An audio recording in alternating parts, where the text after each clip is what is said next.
오늘은 온유한 사람이라는 제목으로 같이 은혜를 나누겠습니다. 말 그대로 온유한 사람, 온유하다는 것은 온화하고 부드러운 사람이다.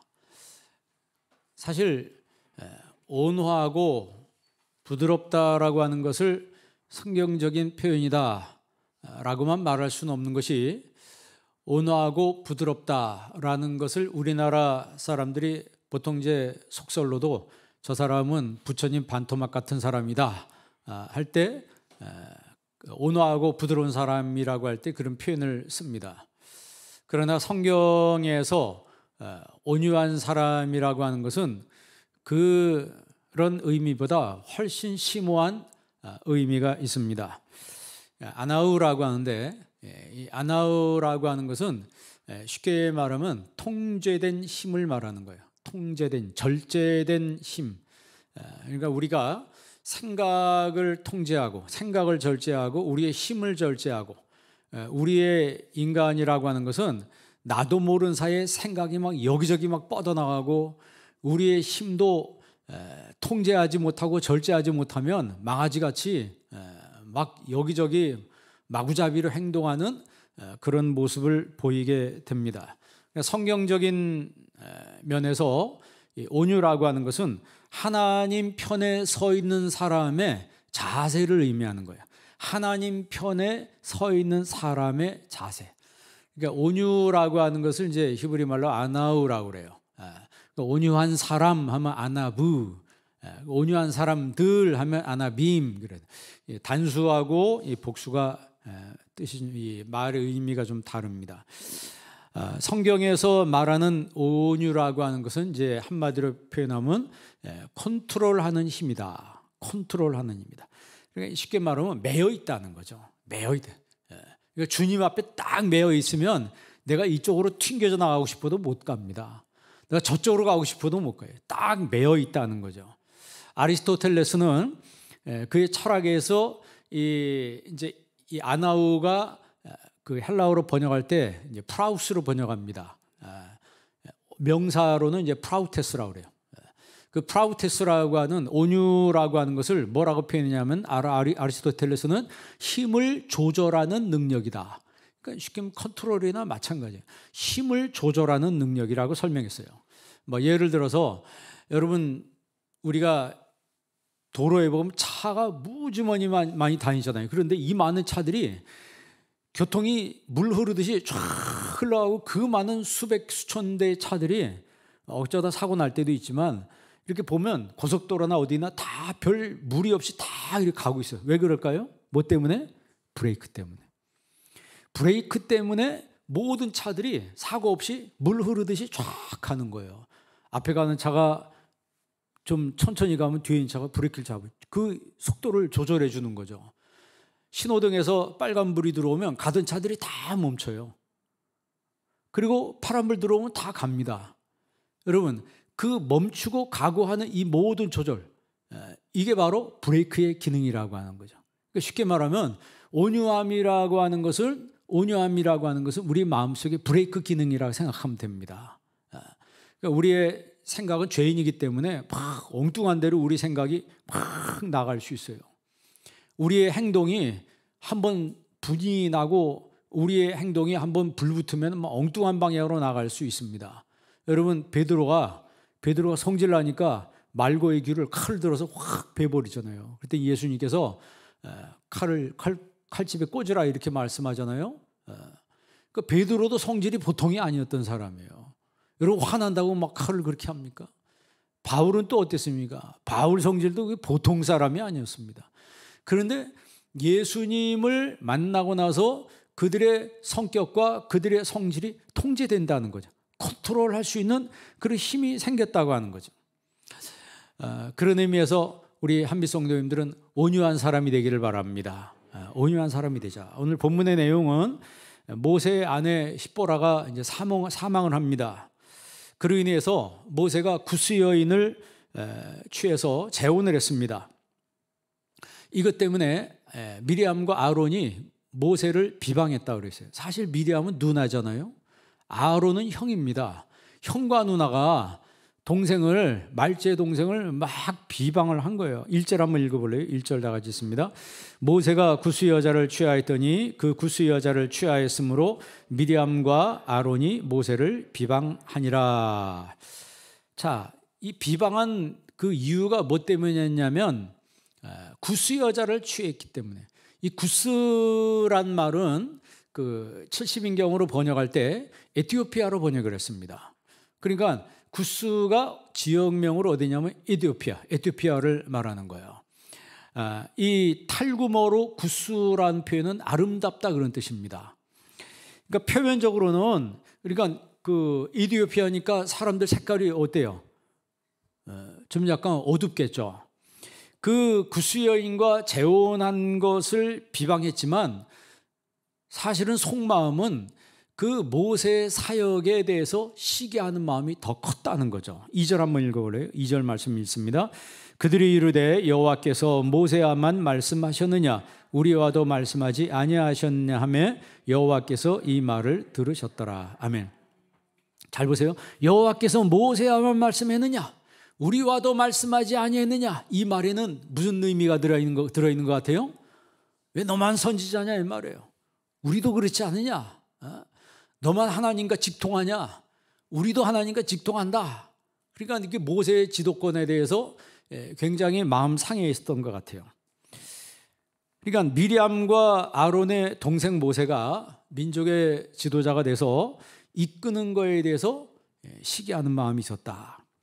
사실 여러분 그 구스 사람인 것 때문에 막 난리를 쳤는데 모세의 장인 이드로가 구스 사람입니다. 모세의 장인 이드로가 구스 사람이면 그의 모세의 아내 십보라도 어디 사람이에요? 구스 사람이죠. 그럼 얼굴이 하얗겠어요? 검었겠어요? 성경에 그렇게 나와 있지 않은데 분명히 구스 사람이라고 했으니까 색깔이 하얀 사람은 아닌 것 같아요. 그럼 그 중에서 애가 태어나면 무슨 색깔일 것 같아요? 그런데 십보라가 죽었는데 또 여자를 취하는데 구스 여자를 취했어요. 그래서 그런지 모르겠는데 하나님은 모세의 자녀들로 하여금 제사장을 하지 못하게 했어요. 모세의 자녀들은 제사장 반열에 속하지 않고 아론의 자녀들이 제사장 반열을 계속해서 이어갔어요.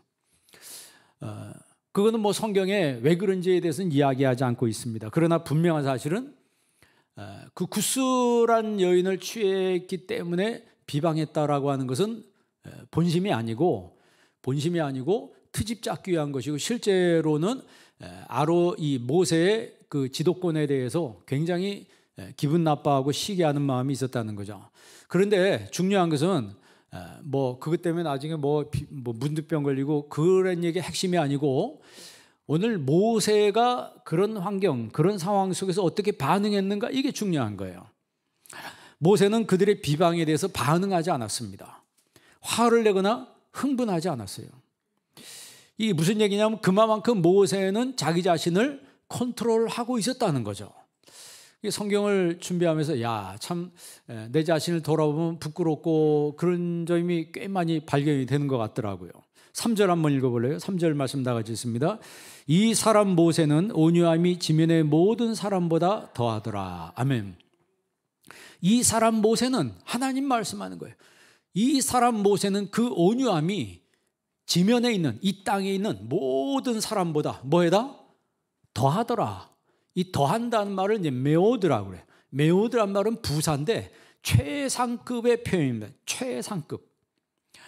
그러니까 하나님이 보시기에 좋았다, 심히 좋았다라고 했잖아요. 보시기에 베힌네, 토브 메오드, 베힌네 토브 메오드. 하나님이 보시기에 토브 좋았다. 그런데 그 뒤에다가 메오드를 붙였어요. 최상급, 심히 좋았다, 최고로 좋았다 이 말이죠. 유대인들 인사가 뭐냐면 나임 메오드예요. 나이스 투 미츠 유를 나임 메오드 이렇게 이야기합니다. 한번 따라해 보세요. 나임 메오드. 그게 이제 만나서 반갑습니다. 나이스 투 미츠 유 이런 뜻이에요.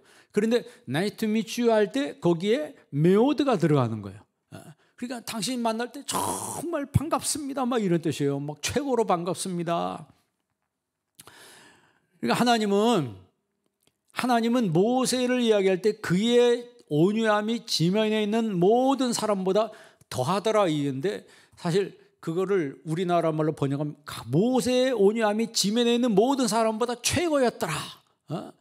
모세의 온유함이 지면에 있는 모든 사람보다 굉장했더라. 이렇게 번역하면 아마 훨씬 더 이해하기가 쉬울 거예요. 잠언서 3장 34절에 보면 이런 말씀이 있습니다. 진실로 그는 거만한 자를 비웃으시며, 하나님은 거만한 사람을 비웃는다 그랬어요. 겸손한 자에게 은혜를 베푸시나니, 이 겸손한 자를 아나빔이라고 해서 온유한 사람이에요. 그런데 우리나라 번역을 겸손하다, 겸손한 사람이라고 번역을 한 거예요. 말이 같아요. 그래서 예수님이 나는 마음이 온유하고 겸손하니 그랬어요. 그러니까 온유하고 겸손은 동전의 앞뒷면 같이 똑같은 겁니다. 똑같은 거예요. 그러니까 안나우라고 하는 그 온유하다는 그 말 뜻에는 겸손하다는 뜻이 같이 포함되어 있는 거예요. 하나님은 거만한 사람, 교만한 사람, 자만하는 사람을 비웃는다 그랬어요. 여러분 평생에 교만하지 않기를 바랍니다. 사람이 교만하면요, 하나님 그걸 제일 싫어하세요. 하나님이 비웃는다 그랬어요. 솔직히 우리가 뭐 가지면 얼마나 가지고 알면 얼마나 압니까? 제가 그래요. 저는 이렇게 보니까 사람이 아는 건 자기가 아는 것만 아는 거지 그 이상 자기가 경험한 거 외에는 모르는 거예요. 내가 모르는 걸 다른 사람이 알고 그러거든요. 그 지식이라고 하는 것은 제한되어 있는 겁니다. 한 사람이 뭐 만물박사처럼 다 한다 그런 건 없습니다. 우리가 재물을 가져도 성경에 보면 은도 내 것이고 금도 내 것이 다 하나님 거라고 그랬어요. 땅이 있어도 그거 누구 거예요? 다 하나님 거예요. 우리는 이 세상에서 쓰다 가는 거예요. 내 거가 없습니다. 내 거라고 생각하니까 착각하는 거예요. 내 거라고 생각하니까 신앙 갖기가 정말 힘든 거예요. 그럼 부자 청년이 예수님께서 뭐라 그러세요? 내가 어떻게 하여 영생 얻으리까? 청년이 얘기했더니 다 팔아서 가난한 사람들이 나눠주라. 청청병력과 같은 말씀을 하신, 거기서 끝나는 게 아니고 그리고 나서 나를 뭐 해라? Follow me 하니까 근심하며 떠나갔다 그랬어요. 예수님께서 그 모습을 보고 부자가 천국 들어가는 것이 낙타가 바늘구멍 들어가는 것보다 어렵다, 그런 식으로 예수님께서 표현했어요. 왜냐하면 그 사람은 가지고 있는 것을 하나님 주님보다 더 크게 봤기 때문에. 여러분은 이 땅에 내가 가지고 있는 것보다 하나님을 더 크게 보고 있나요? 아니면 하나님만을 더 크게 보고 있나요? 솔직히 난 어때? 사실 그래서 안 가진 사람이 속은 편한 거예요. 아무것도 가진 거 없으니까 주여 주님만이 최고입니다 이러지요. 제가 가진 사람들 얘기 들어보니까 얘기가 좀 다르더라고. 갈등이 많고 고민도 많고 그런 거예요. 그런 상황 속에서 내가 정말 가지고 배우고 많은 걸 확보하고 있는 상황 속에서 내가 온유한 모습을, 겸손한 모습을, 이 안나우라고 하는 안나부, 겸손한 자의 모습을 취한다고 하는 것은 그는 그만큼 내공이 크다는 거죠. 영적인 내공이 큰 사람이라고 하는 거예요. 그러니까 그만큼 자기 자신을 컨트롤할 수 있는 능력이 있는 사람이라고 하는 거죠. 그러니까 하나님은 겸손한 자에게 은혜를 베푸신다 그랬어요. 그러니까 하나님의 은혜가 임하려면, 이 겸손이란 말은 온유한 말과 같다 그랬습니다. 하나님의 은혜를 우리가 받으려면 그만큼 우리의 마음 자세가 온유하고 겸손함으로 다듬어져야 된다는 거죠. 여러분 정말 하나님의 말씀으로 온유하고 겸손함으로 다듬어져가는 신앙인이 되기를 바랍니다. 그렇게 자꾸 우리가 성장을 해야 되는 거예요. 그러니까 이 안나부라고 하는 겸손한 사람이라고 하는 것은 아나에서 파생됐어요. 아나라고 하는 그 말은 고대 시대에 대답하는 사람을 의미합니다. 대답하는 사람. 이게 무슨 얘기냐면 질문하는 사람은 주인이 하는 거고 종이 하는 것은 대답만 할 수 있는 거예요. 절대 질문을 할 수 없어요. 그러니까 아나라는 그 말은 대답하는 사람이에요. 그러니까 나는 뭐 대답만 하는 사람으로 살겠습니다. 뭐 이렇게 내 자신을 내가 스스로 나를 낮추면요 고민할 필요도 없고 시험 들고 상처받을 필요도 없어요. 그러니까 이것이 이제 그 신약에 헬라어로 번역할 때 70인경으로 번역할 때 이제 프라우스로 번역했습니다. 명사는 프라우테스라고 그래요. 이거는 야생마를 길들일 때 쓰는 말이에요. 야생마를 길들일 때 쓰는 말. 그러니까 야생마는요, 돈 값어치가 하나도 없습니다. 왜냐하면 뭐 길길이 날뛰잖아요. 뭐 한 사람 올라타면, 여러분 영화 같은 데 보면 올라탔다가 막 날뛰는 바람에 거기서 떨어진 사람들 있잖아요. 그러면 그 말은요, 그냥 놔주든지 아니면 팔아버리든지 아니면 그 고기로 그 도축해버립니다. 그리고 값어치가 툭 떨어지는 거예요. 그런데 그 야생마지만 값어치가 천정부지로 쫙 올라갈 때, 그때는 어떤 때냐면 길들여졌을 때, 그의 천방지축 같은 그런 행동과 생각과 이런 것들이 우리의 이제 말이 그렇다면, 우리의 사람으로 보면 우리의 천방지축으로 날뛰는 내 생각과 내 행동, 이런 것들이 길들여졌을 때 하나님 날 쓰시기에 불편함이 없는 그런 사람이 된다는 거죠. 그러니까 거칠고 난폭한 성격이 길들여지면서 컨트롤되면서 이것들이 점점 주인 앞에 온순해지는 거죠. 그러니까 그러면서 주인이 그 말이 길들여지면 주인이 원하는 대로 움직이는 거예요. 그죠? 그런 것처럼 우리가 내 속에 난폭한 성질, 내 속에 괴팍한 성질, 막 이런 것들이 있어가지고 막 여기저기 우리의 성질을 부릴 때가 있습니다. 특별히 여성보다는 이제 남성들이 그런 분들이 많다 그러죠. 한국 남자들 중에 분노 환자들이 습관적으로 분노하는 습관성 분노 환자들이 많다 그러잖아요. 그러니까 뭐 좀만 하면 막 화를 버럭버럭 내고 그러는 거예요. 근데 그런 사람도 자꾸 주님 앞에 와서 예배드리고 기도하며 하다 보면 나도 모르게 이게 길들여지는 거예요. 이상하게 어느 순간에 순한 사람으로, 온순한 사람으로, 순종자라는 사람으로 이게 바꿔진다고 하는 거죠. 베드로도 여러분 구부러진 배심이 있어가지고 처음부터 여러분 막 변화된 게 아닙니다. 막 그 제자들한테 막 내가 수제자라고 막 들이대고, 뭐 아까 얘기한 것처럼 칼을 빼가지고 말고의 귀를 떨어뜨리고, 예수님도 성질나니까 뭐 3번씩이나 뭐 살기 위해서 부인 3번씩이나 부인하고, 아주 그 어떻게 보면 인간적으로 보면 더러운 막 이런 면들이 없었던 게 아니에요. 여러분 바울도 예수 믿는 사람 붙잡아다가 감옥에 넘기고 스데반 죽인데 가편투표하고, 이게 사람으로 할 짓입니까? 그러나 그런 사람들이었지만 성령의 능력으로 길들여지니까, 성령의 능력으로 내 마음속에 성령께서 나를 컨트롤하는 힘을 주시니까 그런 악한 것들이, 내 속에 있는 악성 독성들이 빠져나가는 거예요. 여러분에게도 그런 은혜가 있기를 바랍니다. 여러분 우리가 뭐 예를 들어서 핵 있잖아요. 핵이 잘 통제가 되면 어떻게 돼요? 핵이 잘 통제가 되면 원자력 발전소, 핵 발전소를 통해서 수많은 지역에 전기를 공급하는 거예요. 여기 보세요. 이게 지금 이 전기가 어디서 오는 거예요? 원자력 발전소에서 오는 거라 이 말이에요. 그 먼 데서 핵을 움직여 가지고 많은 사람을 이롭게 하는데, 그 핵 에너지가 잘못 쓰이면은 폭탄이 돼 가지고 수많은 사람의 인명을 살상하는 데 쓰이게 된다는 거예요.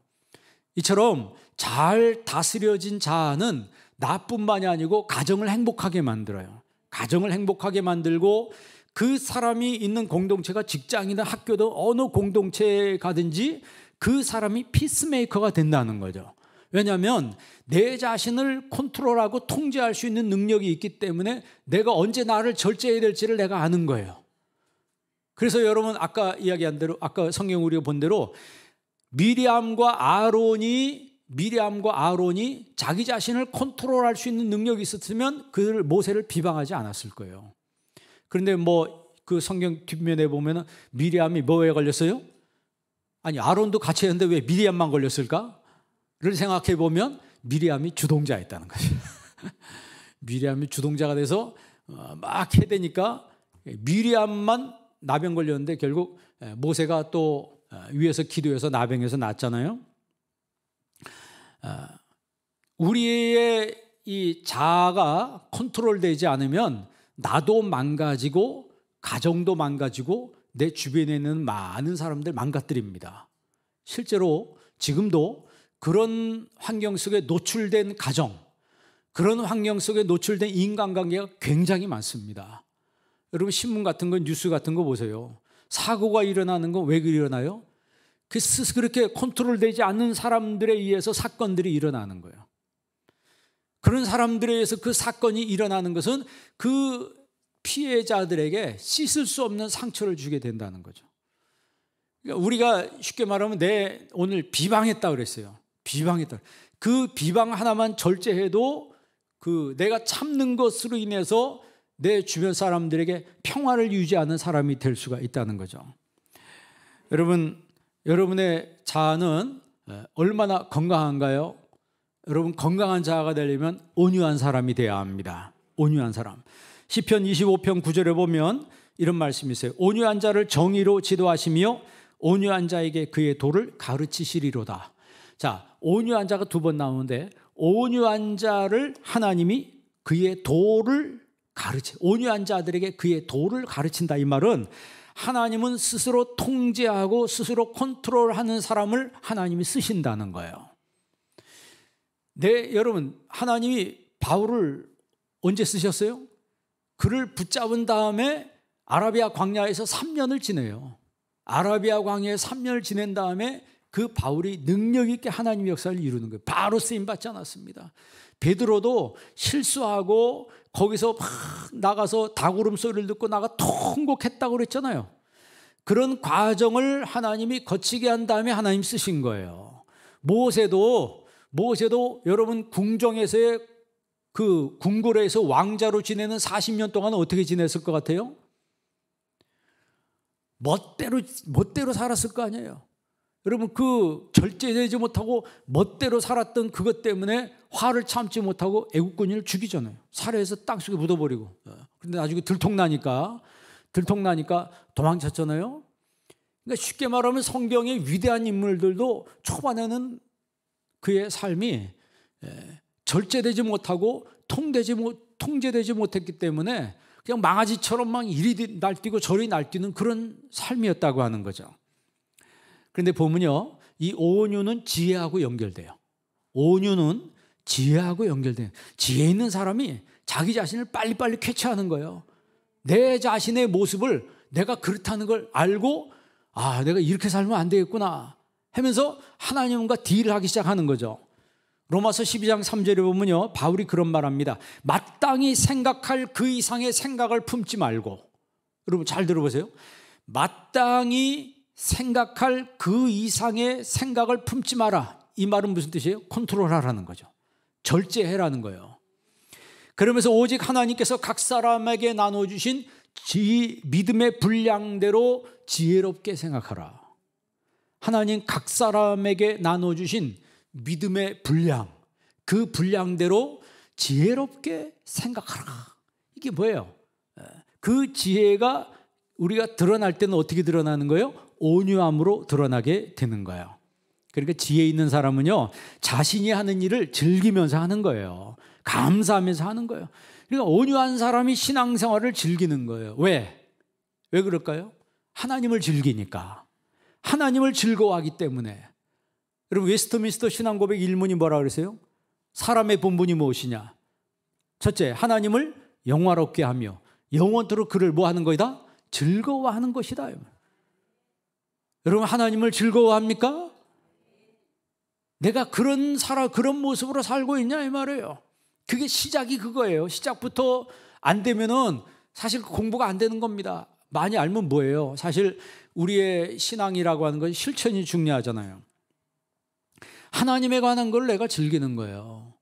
내가 하나님 앞에 예배하는 게 예배하는 걸 즐기고 찬양하는 걸 즐기고. 여러분 예배하는 게 즐겁나요? 영상으로 예배드리는 분들도 예배하는 게 즐겁나요? 거기에 대해서 내가 어떻게 답할 수 있냐 이 말이에요. 내가 하나님 앞에 찬송하는 게 즐겁나요? 내가 봉사하는 게 즐겁나요? 그러니까 지혜로운 사람, 온유한 사람은 기도합시다 그러면 즐거운 거예요. 예배합시다 그러면 막 기쁜 거예요. 봉사합시다 그러면 막 너무너무 좋아요. 그러나 내게 맡겨준 것을 이걸 의무라고 생각하면은 부역이다 표현하면 되나요? 부역이라고 생각하면 이것처럼 괴로운 게 어디 있습니까? 그러니까 예배고 뭐고 다 부담스러운 거예요. 여러분, 그러나 그게 불행해요. 그게 불행한 사람의 생각이에요. 그래서 복된 사람의 생각은 정말 이런 것들이 나에게 축복이라고 생각하는 거죠. 예배 드리는 게 축복이요, 기도하는 게 축복이요, 찬양하는 게 축복이요, 봉사하는 게 축복이요. 우리 집사님 기도한 것처럼 성전 짓는 것이 내게 축복이다, 이렇게 생각한 사람은 사실 그게 나한테 프리빌리지야, 특권이라고 하는 거죠. 이게 나한테 의무고, 이게 나한테 부담이고, 이게 나에게 부역이다 생각하면 도망갈 생각만 하는 거예요. 그러나 이게 나에게 하나님께서 일생에 한 번 준 프리빌리지다, 특권이라고 생각하는 사람은 기쁨으로 즐거움으로 같이 참여하게 된다는 것이죠. 생각의 괴리가, 생각의 그 괴리의 차이가 얼마나 사람을 서로 갈라놓습니까? 서로 갈라놔요. 시편 37편 11절에는요, 온유한 자가 땅을 차지하며, 온유한 자가 땅을, 이게 마태복음 5장 5절에 온유한 사람은 뭐가 있나니? Blessed are the meek, Blessed are the meek, for they shall inherit the earth. 그들이 땅을 뭐 할 것이라고요? 땅을 inherit, 상속할 거라고 그랬어요. 헬라 성경에도요, 마카리오 호이 프라이스 호티 아우토이 클레로노 메수신 텐 겐, 그랬어요. 겐이란 말은 땅이에요. 그 땅을 뭐 한다? 클레로노 메수신, 클레로노 메오래 원형이. 그 쉽게 말하면 그 땅을 나한테 온다는 거예요. 그냥 온다는 거예요. 상속받는다는 거예요. 그거는 영적인 의미가 아닙니다. 영적인 의미가 아니고 실제적으로 하나님이 이 땅에 있는 것들을 그렇게 주신다는 거예요. 어떤 사람에게요? 온유한 사람에게 그렇게 주신다는 거예요. 내가 신앙적으로 영적으로 자기 자신을 그렇게 컨트롤하고 통제할 줄 알고 절제할 줄 알고 내가 대답하는 사람으로 내가 그렇게 살겠다고 결심하고 하나님 앞에 내 자신을 드리고 엎드리는 그 사람들에게 주시는 은혜가 그렇다는 거죠. 그런데 아까 읽은 37편 11절에는요, 신약 성경에 예수님 말씀하신 것보다 하나 더 있어요. 땅을 차지하고 거기서 끝나는 것이 아니고 풍부한 화평으로 즐기리로다 그랬어요. 무슨 화평? 풍부한 화평. 여러분, 화평도 좋은데 그 앞에 수식어가 풍부한 화평으로 즐기리로다 그랬어요. 그리고 온유한 사람은 땅을 차지하며 풍부한 뭐예요? 화평으로 즐기리로다 그랬어요. 그러니까 하나님이 모세를 향해서 모세의 온유함이 지면에 있는 모든 사람보다 뭐 하더라? 메오드, 최고라고 그랬어요. 최고. 하나님이 땅을 지으신 다음에, 하나님이 세상을 지으신 다음에 보시기에 심히, 그게 메오드예요. 심히, 영어로 베리, 영어로 베리, 부사입니다. 심히, 너무너무 뭐 하더라? 토브, 좋았더라. 그러니까 헬라말로 토브 메오드예요. 심히 좋았더라. 심히 좋았더라. 토브 메오드. 그 최상급의 표현을 누구한테 쓰시냐면 모세에게 쓰셨어요. 이 사람의 모세의 온유함이 지면에 있는 모든 사람보다 더하더라. 최고였더라. 굉장했다. 여러분의 온유함도 그렇게 성장할 수 있기를 바랍니다. 이 모세의 온유한 모습이 재현된 곳이 지금 우리가 민수기 12장 읽었잖아요. 16장에 재현이 되는데 거기 보면은 고라와 다단, 아비람, 온이 무리를 지어서 지휘관 250명을 동원해서 조직적으로 모세를 대적을 합니다. 민수기 16장 13절 한번 읽어볼래요? 민수기 16장 13절 다 같이 한번 읽습니다.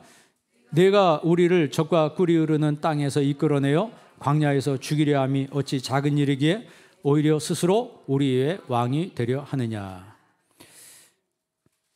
그러니까 이 사람들은 모세가 주의 일을 하는 것을, 특별히 고라 자손들은 다니면서 사람들을 선동하기 시작했습니다. 모세가 저렇게 하는 거는 우리에게 왕이 되려고 하는 거다. 우리의 왕이 되려고 하는 거다. 그렇게 생각해서 사람들을 선동해서 모세를 쫓아내려고 했어요. 이게 인본주의라고 하는 거예요. 여러분 신앙생활하는 사람도요, 그 마음속에 인본주의가 들어오면, 인본주의적인 생각이 개입되면 세상 중심으로 생각을 해요. 그거는 뭐 어디 가나 같더라고요. 신앙생활 잘 하다가도 여러분 마음속에 인본주의가 딱 들어오면 그때부터 세상적으로, 세상 사람과 똑같이 행동해요. 오히려 세상 사람들보다 더 악하게 행동할 수 있습니다. 지금 모세는 하나님 명령 따라서 어떻게 하면 이 백성들을 이끌어서 어디 갈 생각? 가나안 땅으로 이끌 생각을 하고 있는데, 중간에서 이 고라 자손들은 모세에게, 지금 16장 읽었잖아요. 너는 우리에게 뭐가 되려고 하는 거다? 왕이 되려고 하는 거. 그러면 우리가 뭐하러 당신한테 부역할 필요 있냐? 당신한테 부역할 필요 없지 않냐? 이런 식으로 사람을 선동했어요. 하나님이 그래서 그들을 심판하시죠. 월상 예배 때 제가 말씀드렸는데 세 가지로 심판하셨어요. 첫째는 땅이 갈라져서 그 속에 고라 자손들과 그와 함께 했던 사람들이 땅 속으로 다 들어가서 심판을 받았습니다. 두 번째 심판은 불이 나와서 그들을 다 살라버렸다 그랬어요. 세 번째는 데베르 심판. 데베르가 뭐예요? 전염병이에요. 전염병으로 그들을 심판해서 14,700명이 사망했어요. 그러니까 이 세 가지 심판이 있게 되니까 이스라엘 백성들이 세 가지 심판을 겪으면서 이 마음속에 두려움과 공포가 생겼습니다. 근데 거기서 끝난 게 아니고, 그 데베르라고 하는 전염병 심판이 끝난 다음에 하나님께서 12지파의 대표자를 한 명씩 나오라 그랬어요. 뭘 가지고 나오라? 지팡이를 가지고 나오라. 그 지팡이에 대표자 이름을 쓰게 했습니다. 대표자 이름을 쓰라 그랬어요. 그래서 하룻밤 그 12개 지팡이를 내비뒀더니 그 다음날 일어났는데 어떤 일이 벌어졌냐면, 레위 지파인 아론의 지팡이에만 꽃이 피고 열매가 맺었다 그랬어요. 그 꽃이 무슨 꽃? 살구나무. 살구나무를 샤케드라 그래요. 샤케드. 내가 샤케드 하면 샤케드를 보느냐, 내가 살구나무를 보느냐, 내가 샤카다리라, 내가 지키리라. 그러니까 그 워드프레이라 그래서요, 샤케드란 말은 살구나무란 뜻이고 동사로 샤카드가 되면 지킨다는 뜻이에요. 말이 같습니다. 그러니까 살구나무하고 지킨다는 뜻이 말뜻이 같아요. 그러니까 내가 샤케드를 보느냐, 내가 샤카다리라. 내가 살구나무를 보느냐, 내가 너희를 지킬 것이다. 아니, 다음날 일어났더니 아론의 지팡이에만 싹이 나고 살구나무 싹이 나고 살구나무 열매가 주렁주렁 맺혔어요. 그러니까 그 모습을 보고 이스라엘 백성들이 기가 질려가지고 그 다음부터는 절대로 모세에게 대들거나 하지를 않았습니다. 민수기 17장 8절 한번 읽어볼래요? 민수기서 17장 8절입니다. 다 같이 한번 읽어보겠습니다. 이튿날 모세가 증거의 장막에 들어가 본즉 레위 집을 위하여 낸 아론의 지팡이에 움이 돋고 순이 나고 꽃이 피어서 살구 열매가 열렸더라. 아멘. 그 아론의 지팡이에 뭐가 돋고? 움이 돋고 뭐가 나고? 순이 나고 꽃이 피어서 뭐까지 맺죠? 열매, 살구 열매가 열렸더라. 아니, 세상에 하룻밤 사이에 열매까지 열려버렸어요.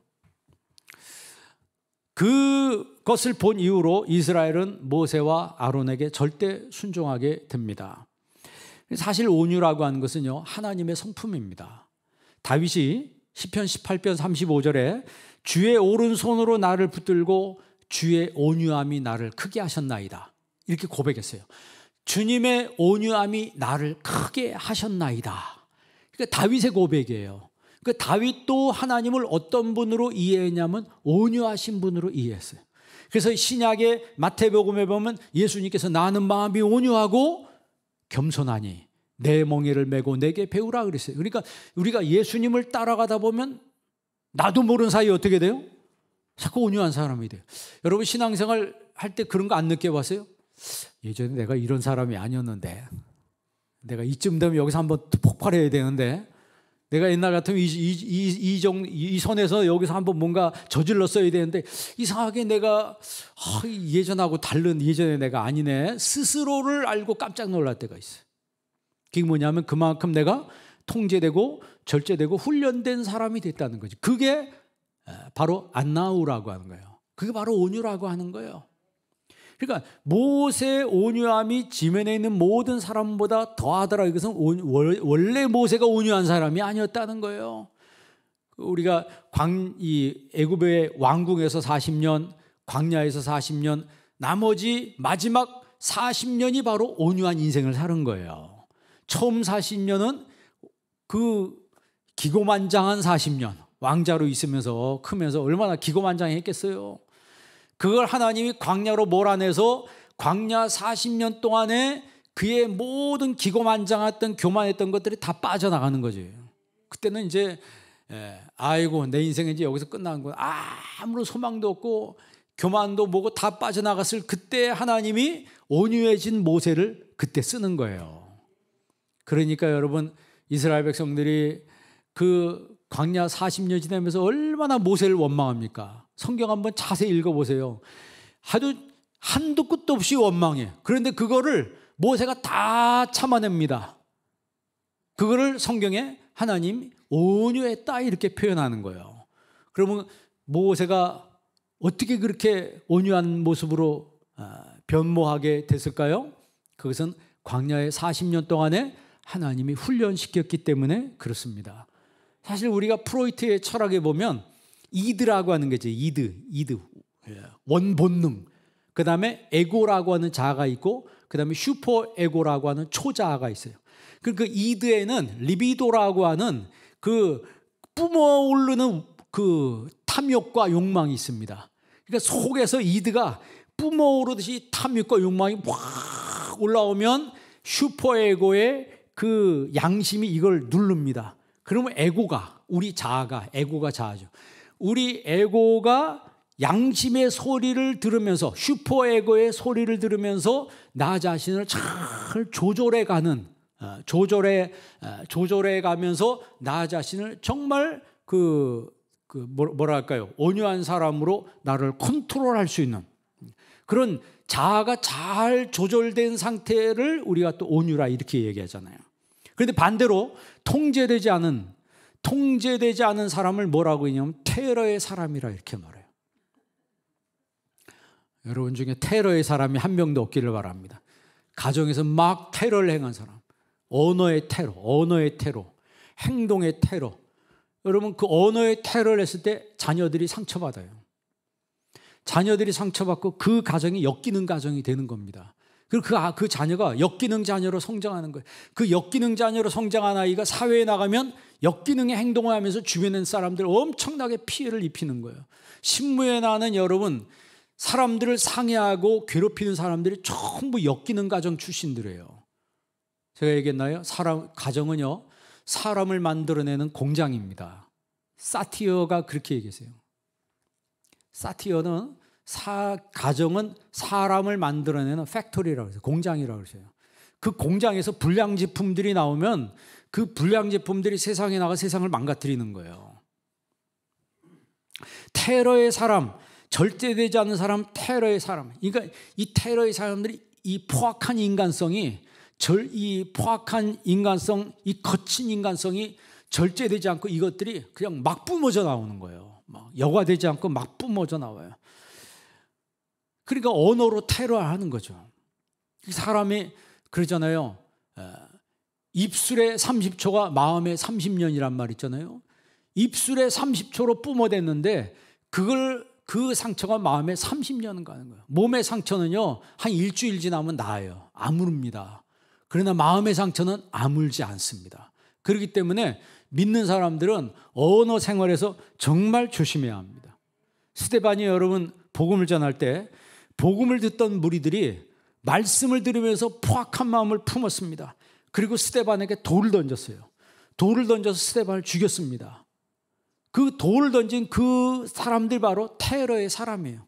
지금 오늘 이 말씀을 종합해서 보면 그 테러의 사람들이 스데반에게 테러를 가할 때 스데반은 어떤 사람이었어요? 온유의 사람이었습니다. 오히려 하늘문이 열리고 예수님께서 하나님 보좌 우편에 계신 것을 보았어요.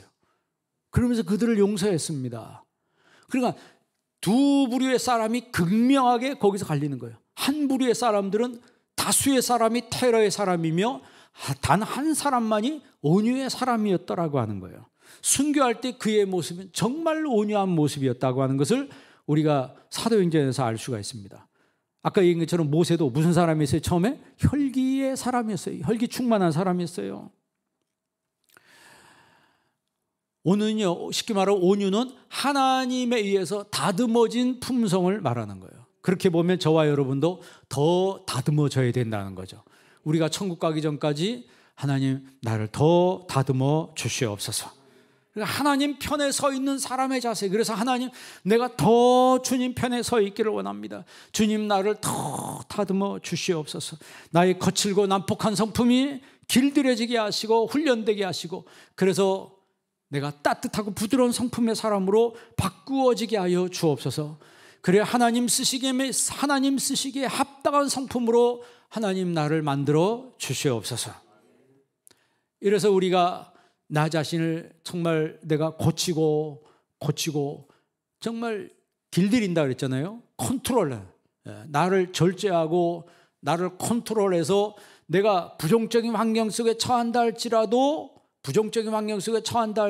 그 부정적인 환경에 휘말리지 아니하고 거기서 나 자신을 스스로 컨트롤해서 하나님이 기뻐하는 모습으로 나를 변모시켜 나가는 그런 사람이 바로 온유한 사람이라고 하는 것이죠.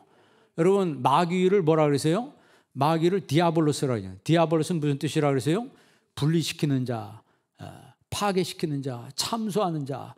그러니까 무슨 뜻이냐면 상처가 나면 아파요, 안 아파요? 아파요. 그런데 사탄의 의미는 그 상처하는 데를 더 찔러야 되는 거예요. 그래서 상처가 더 헤어지게 만들어요. 그리고 분리시켜버리는 거예요. 나눠 놓는 거예요. 그게 사탄의 역사입니다. 그래서 성령의 역사는 꿰매는 역사라고 그랬어요. 그러니까 온유한 사람은 꿰매는 사람이에요. 온유한 사람은 하나로 봉합시켜주는 사람이에요. 사탄의 역사는 테러의 사람은 이걸 나눠 놓는 거예요. 찢어 놓는 거예요. 여러분, 그런 의미에서 볼 때 온유한 사람이 되기를 바랍니다. 내 종 모세는 지면에 있는 모든 사람보다 뭐 하더라? 그 온유함이 더하더라. 메오드. 그 온유함이 지면에 있는 모든 사람보다 최고였더라. 최고로 온유한 사람, 온유함에 있어서 대단한 사람, 온유함에 있어서 굉장한 사람이 모세였던 것처럼 오늘 예배하는 여러분 한 사람 한 사람이 정말 하나님 앞에 온유한 사람으로 변모되는 그런 은혜가 있기를 주의 이름으로 축원합니다. 기도하겠습니다. 좋으신 아버지 하나님, 오늘 이 시간 저희들에게 하나님의 말씀을 주심을 감사합니다. 저희들이 예수님을 믿는다고 하지만 우리의 온유하지 못한 모습 때문에 주변 사람을 힘들게 한 일이 없는지 나 자신 돌아보게 하여 주옵시고, 이제 하나님 앞에 사람 앞에 내 평생의 온유한 사람의 모습으로 살아갈 수 있도록 은혜를 베풀어 주시옵소서. 예수님의 이름으로 기도합니다. 아멘.